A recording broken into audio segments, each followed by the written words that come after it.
जनकपुर राज्य के माननीय मुख्यमंत्री महोदय, उनके साथ आए मंत्रिमंडल के सभी माननीय मंत्रीगण, नगर प्रमुख जिन्हें मेयर कहते हैं, अन्य जनकपुर वासियों, आप सबको मेरा प्रणाम स्वीकार हो। अयोध्या और जनकपुर का संबंध त्रेता युग से है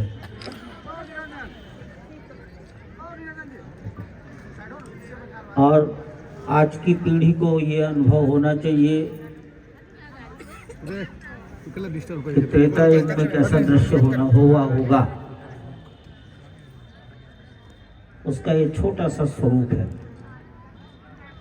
2004 में भारत में विश्व हिंदू परिषद के कार्यकर्ताओं के मन में विचार आया था कि अयोध्या से जनकपुर भगवान की बारात लेकर चलना चाहिए। समाज में परंपराएं बनी रहें, हमारे आध्यात्मिक सांस्कृतिक रिश्ते बने रहें।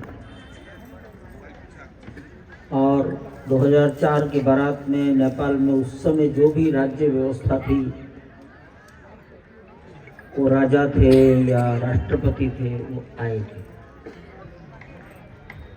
वहाँ का दृश्य हमारे लिए भी अजीब था, नया था। 10-15 लाख लोगों की अपार भीड़ 12 बीघा के मैदान में। तब ये हुआ कि ये प्रतिवर्ष तो नहीं कर सकते हम काम, 5 वर्ष में करेंगे। तो 2009, 2014, 19 और अब 24। हम सब जानते हैं अयोध्या वैष्णव परंपरा की है। यहाँ 3000 मंदिर हैं, सब राम जी के हैं। और विवाह पंचमी पर यहाँ सब मंदिरों में भगवान का विवाह आयोजन होता है। अपने अपने मंदिरों में अलग अलग करते हैं। जनकपुर जैसा दृश्य तो नहीं होता, सभी मंदिर अपने अपने प्रकार से करते हैं, लेकिन यहाँ विवाह पंचमी का एक आयोजन होता है। इस आयोजन से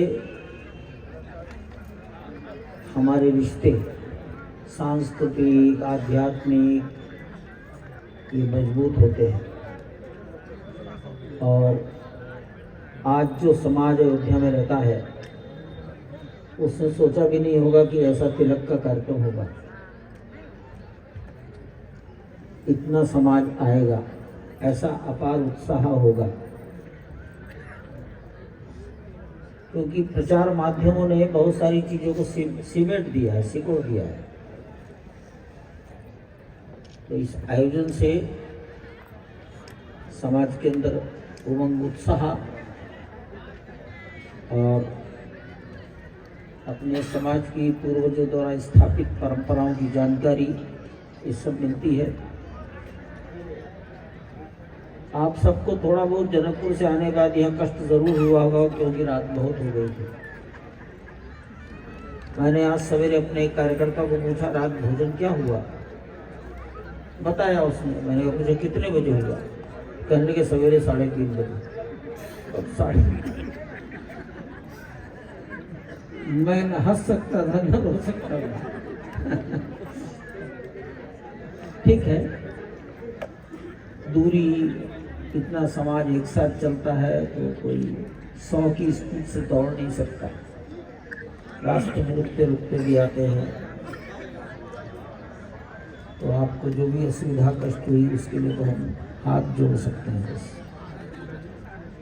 क्षमा याचना नहीं करेंगे। आएंगे, बारात में तो आएंगे ही सब। और जब घर से बाहर निकलते हैं हम, तो ये सोचकर निकलते हैं कि घर जैसी सुविधा कहीं नहीं मिलती। तो घर के बाहर बड़ी संख्या में जाएंगे, मेला काल में जाएंगे, तो थोड़ी बहुत तो असुविधा रहती है। अयोध्या में हम देखते ही जब मेला होता है तो क्या होता है। इसलिए कोई मन में विचार हमारे नहीं रहेगा। आप सब प्रसन्न रहें, सुखी रहें, यही मंगल कामना करता हूँ।